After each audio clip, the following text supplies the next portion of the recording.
taate sunis ni ilaalama jechuudha. Olaantummaa seeraa kan jiru gara hundatti waan ta'eef haala sanii waan ilaalamudha. Kanaafuu wanni guddaan ta'urra jiraatu jeequmsaadhaan fedhii fi tarkaanfachuu osoo hin taane gara seeraatti dhufudha jechuudha. Nuti amma dhimma kana abbummaadhaan akka hooggansaatti yookiin akka bulchiinsaatti rakkoo kana adda ba'ee seeratti akka dhiyeessu gochuudhaaf koree ijaarree hawaasarraa qaama nageenyaa qaama bulchiinsarraa ijaarree dhimmi isaa qorannaarra jira jalqaba irratti hin jeen jira jechuudha. Isa kanammoo hordofaa deema. Jiraattonni yaada isaanii VOF kennan godinaalee Harargee lameen irraa aangawoonni mootummaa sadarkaa gadiirra jiran furmaataaf mareedhaan utuu uummata mari'achiisuun tasgabbeessuu qabanii humna bobbaasanii miidhaa geessuun sirrii hin turre jechuun komatu. Aangawoonni deebii kennan garuu marees ittuma jirraa jedhu. Gabaasa Sagalee Ameerikaaf Galmoo Daawit Naayiroobii.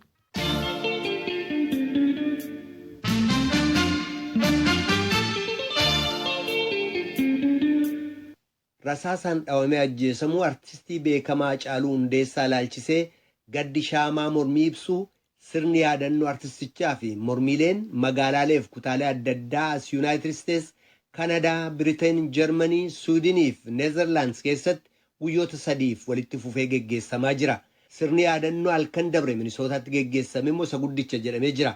Ajjeefamuu artist Haacaaluutii booda hoogganoonni siyaasaa obbo Jawaar Mahaammadiif obbo Baqqalaa Garbaa hidhamuu akkasumas haala Oromiyaa keessatti deemaa jira jedhanis balaaleffatanii jiru. Dhalattoonni Oromoo biyyoota alaa jiraatan kun bulchaa kutaa sanaaf bulchitoota magaalaa dabalatee aangawoonni Yuunaayitid Isteetsis ajjeecha artist Haacaaluu irratti raawwatametti gaddatti dhaga'ame ibsuudhaan tumsa isaanii barreessanii jiru. Tigist Gammeetuu qindeesse.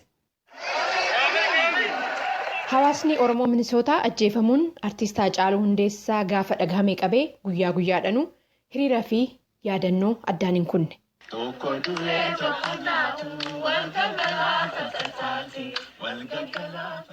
Sirna dungoo ibsuu kaleessa kamisa jechuudha magaala Minneapoolisitti geggeeffame irratti dhimma artist Haacaaluu dhiyeessuudhaan uummata boochisuu isheen himame shamarree Oromoo Faaxumaa Badhaasoon dubbise. Haacaaluu Hundeessaa yaadachuudhaaf Powderhorn Park bakka jedhamutti kaleessa qopheessinee turre. Saniin duras qophiin adda addaa ta'ee ture hiriirri adda shanaffana fakkaata.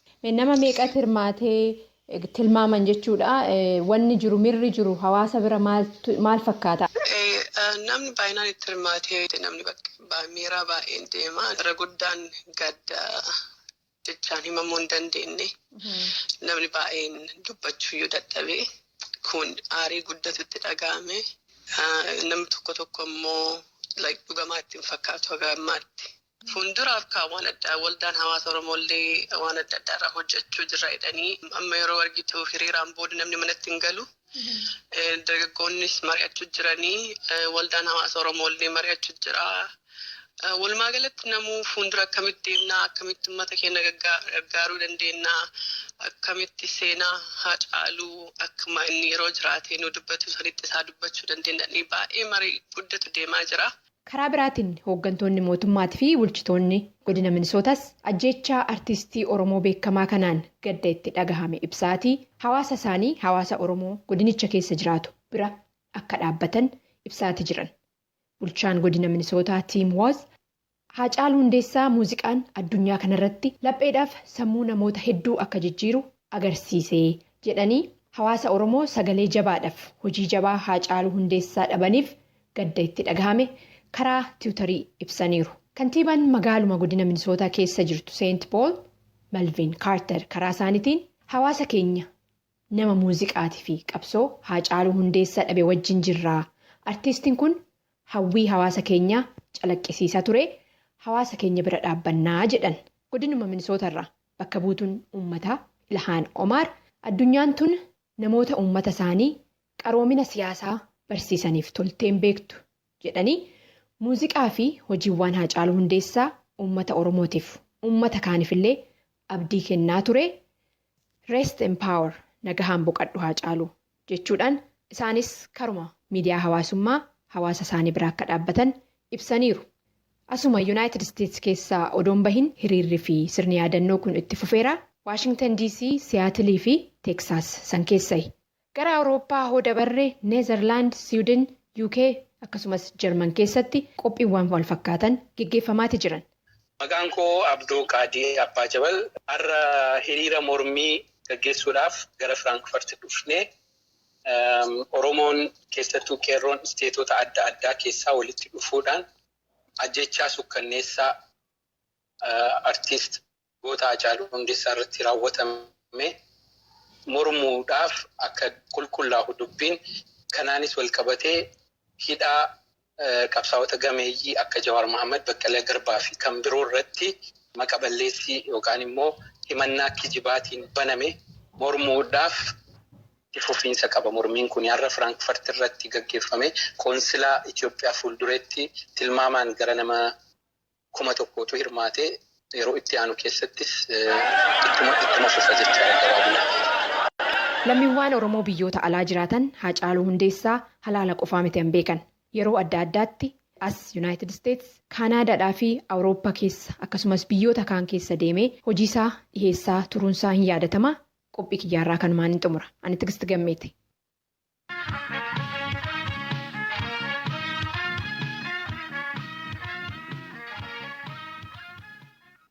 Kadhagaa jirtan as Waashingten DC irraa kadabru raadiyoo sagalee Ameerikaa sagantaa afaan Oromooti. Ajjeefamuu artist Hacaaluu Hundeessaatii booda mormii ka'eerraa kan ka'e kan sochiif tajaajilli keessatti ugguramee ture magaalaa Finfinnee irra jireessa keessaa fi magaalaa Amboo keessatti har'a tokko nageenyi bu'ee sochiin jalqabamuusaa maddeen achirraa dubbisni nuuf ibsanii jiru. Tajaajilli intarneetii garuu ammallee hin jalqabne jedhama.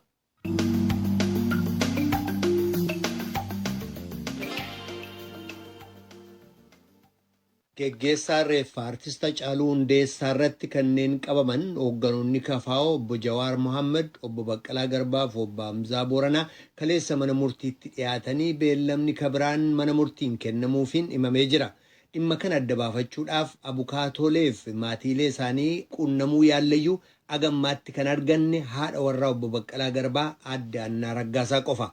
Obbo Baqqalaan kaleessa adoolessa 2 mana murtiitti dhiyaatanii himannaan kan irratti dhiyaate ta'uu ka dubbatan Aadde Annaa Raggaasaa manni isaanii sakatta'amuullee dubbatanii jiru. Manni murtii adoolessa 6tti beellama kabiraa kenneef jedhu. Ijoolleen isaanii Boontuu Baqqalaaf Saamu'eel Baqqalaallee waliin hidhamuu isaanii dubbatanii jiru. Obbo Baqqalaan attamitti akka hidhame dubbachuudhaan jalqabu Tujubeetuu dubbise. Obbo Baqqalaan hojjetee yookiin gaafa dafinoo sa'aatii 5 keessa akka Hacaaluun du'e namoonni dhagaan itti bilbilanii sana garuu baay'ee gaddati.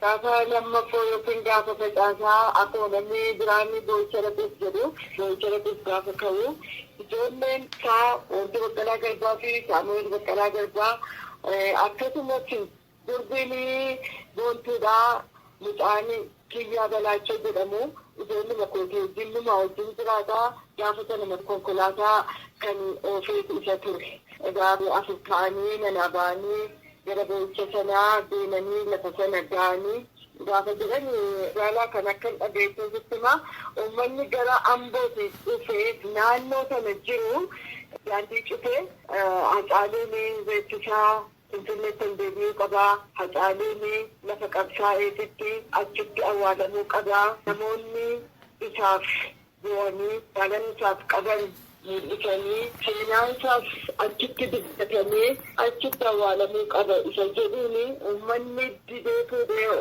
akka ol deebi'u jedhama. Gaafa ol deebisan immoo lafti reeffa sana kaa'anii galma aadaa Oromoo ture. Asirratti Aadde Haannaa yeroo reeffi Hacaaluu achi ol deebi'e sana reeffa isaa eeyu kan fuudhee galma aadaatti geesse. Namoota yeroo sana fuudhanii gara Ambootti gaggeessuuf ka'an keessaa ture Baqqalee isaanis wajjin turanii akkasuma Jawaarii fi namoonni yeroo sana gaggeessuuf ba'an baay'ee isaanii wajjin ture. Garuu deemtuma keessatti wal harcaasanii nama muraasa kan galma aadaa Oromoo sanatti deebi'e. Reeffichi achi keessa erga kaa'ame booda maaltu ta'e?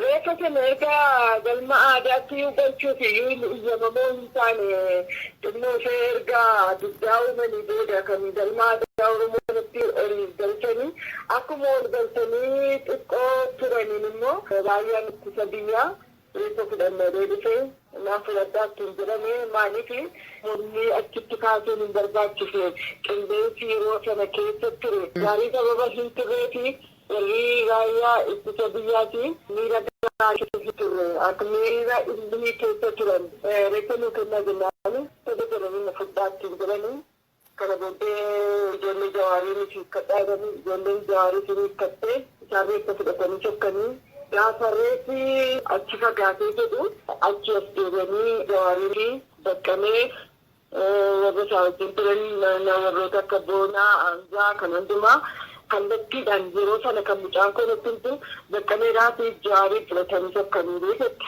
Ijoolleen keessan isaanuma wajjin turan? Boontuunis Saamu'eelis Kiyyaanis wajjin maan turan. Baqqaleen yeroo sana keessatti konkolaataa jawaarsaa keessa ture. Achiiti kan isaan lamaaniin fudhatanii sokkanii sa'aatii 9 dura boontuudhaa wajjin yeroo dheeraa wajjin deddeebinee bilbilee waliin haasofna ture haala isaan ittiin turte sa'aatii 9 gaafa ga'u garuu sagalee dhabe. Silkiin waamamanii silkiin hin deebisu ture. Kana booddee bakka hamma halkaniitti sagalee isaanii dhabnee garee sagalee isaanii hin dhabnee gara sa'aatii 6 keessa namni bulchiinsa warra hidhamtootaa kan ta'e tokko bilbilee raawwatee obbo Baqqalaadhaa fi qoricha isaa fidaa qoricha addaan cituu hin qabne qabadee dhiibbaan gasaa ol ka'eera innaan qoricha fidnoofi jenne. Obbo Baqqalaan faana eessatti hidhaman? Naannoo Maayikalaawii lafa jedhamu Westeenyaa Poolis Xaabiyaa lafa jedhamu haaraa tokko keessatti kan isaan hidhamanii jiran. Obbo Baqqalaas haa ta'uu ijoollee keessan mana murtiitti dhiyaataniiru? Har'a kanamummoo yommuu nu ciree turannee deemnee gaafa nu dhannee gaafannu cireenya amma ol galchuu dandeessanii isaan hin jiranii mana murtii adeemaniiru gaafa isaan dhufan isinitti himanii jiranii dhallibannee hanga sa'a 7tti hin turre isaan booda garuu komaandarri tokko silkii anabatti bilbilanii balbala nuufanii naan jiran ani mana hin jiru hin jiru Xaabiyaan jira jennaan achi deebiitii kottuu mana sakatta'uu barbaanne sababa ta'ee fi Baqqalaan wajjin jira naan jiran. Kana booddee mana dhufnee gaafa mana dhufnee jennu poolisootis baay'eedha taajjabee mandaraa waammataniiru baay'eedha haasaa 2-3 booddee argalanii manicha sakatta'uu jalqaban. Innaa mana keessan sakatta'uudhaaf dhufan ajaja mana murtii fidanii dhufaniiru? Ajaja mana murtii qabna jedhan garuu waraqaa ajaja mana murtii sana iddoo namatti haqamee qalama halluudhaan irraa balleeffamee deebisee isuma irratti barraa'ee jira iddoo namatti. Baqqaleen waraqaa mana murtii kana sirriidha jedhee ani fudhadhee anis immoo akkasuma jedheen erga waliin mormaa turree warreenti taajaajilatis jiru lafa haqame kanatti mallattoo isaatti hin jiru. Maal fuudhan mana keessaa mana sakatta'anii? Wancaan sakatta'anii wancaan argata mana keenya keessatti jiraates waan baay'ee kitaabumaa meeshaalee ijoolleeti kana hundumaa sakatta'anii kan Baqqalee guyyaadhaa guyyaatti yaadannoo itti qabatee lammaffaa immoo gabaasa bittaa biyyaarraa namoota hidhaman namoota ajjeefaman namoota dararaman yeroodhaa yerootti kan gara isaa dhufu kan inni irratti galmeeffatu waraqaa yaadannootaa gara 3 kana fuudhanii isaan booda waraqaa adda addaa waraqaan kun immoo waanuma dhaaba isaanii kan ilaallatu yookiin walgahii kan ilaallatu yookiin waamicha walgahii kan ilaallatu yookiin murtoo walgahii isaanii kan ilaallatu kan ta'e waraqaa muraasa ture. Isa kana laaptooppii kan ijoolleen itti baratanii fi kan inni itti hojjetuu fi waan akka fiidii adda addaa kan nama dhibu fiidii kana si'a sadaffaa lafa mana fudhatu mana yeroo sakattaa si'a sadaffaa fiidii mana keessaa fudhatu laaptooppiin fi isuma sadii ta'aniitu deebisan fiidii sun hin dhumtu. Irratti isuma fudhatanii namni yaadannoo itti qabatuu fi baay'een isaanii isuma duriiti meeshaa sakatta'anii turanii meeshaa kana Adaamaa yeroo inni jiru isa lammaffaa gaafa inni mana hidhaatiin ta'u bulchiinsa Adaamaatu kenneef.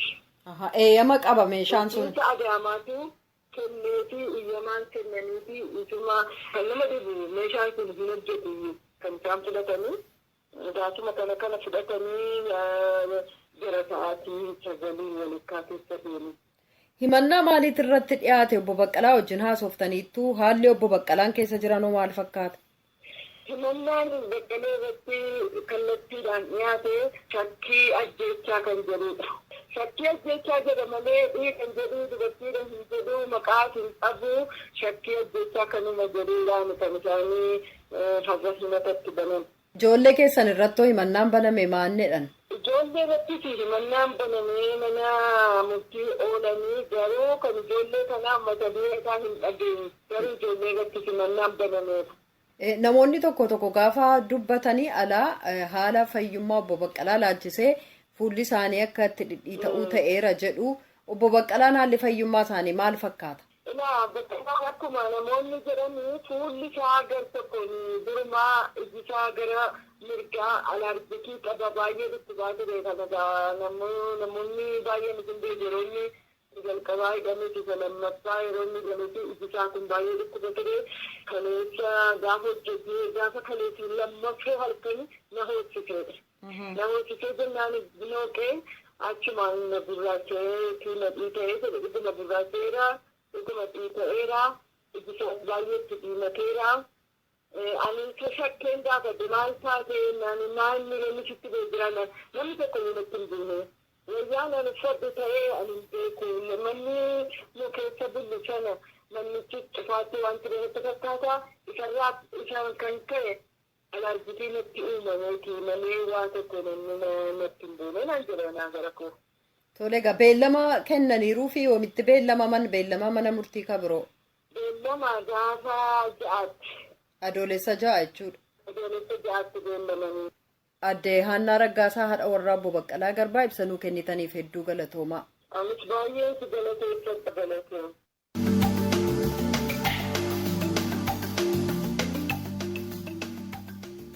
Raadiyoon Sagalee Ameerikaa galgala keessaa sa'a lamaan walakkaa jalqabee haga sa'a sadiitti meetir baandii 22 yookaan kiilooheerzii 13,765 irratti meetir baandii 25 yookaan kiilooheerzii 1240 irratti akkasumas meetir baandii 31 yookaan kiilooheerzii 12,485 irratti wixataa haga jimaataatti qophii afaan Oromootiin dabarsu asirratti raawwata. Qophii boruutiin walitti deebinaa nagaatti bulaa. Amma sagantaa afaan Amaaraatu itti fufa.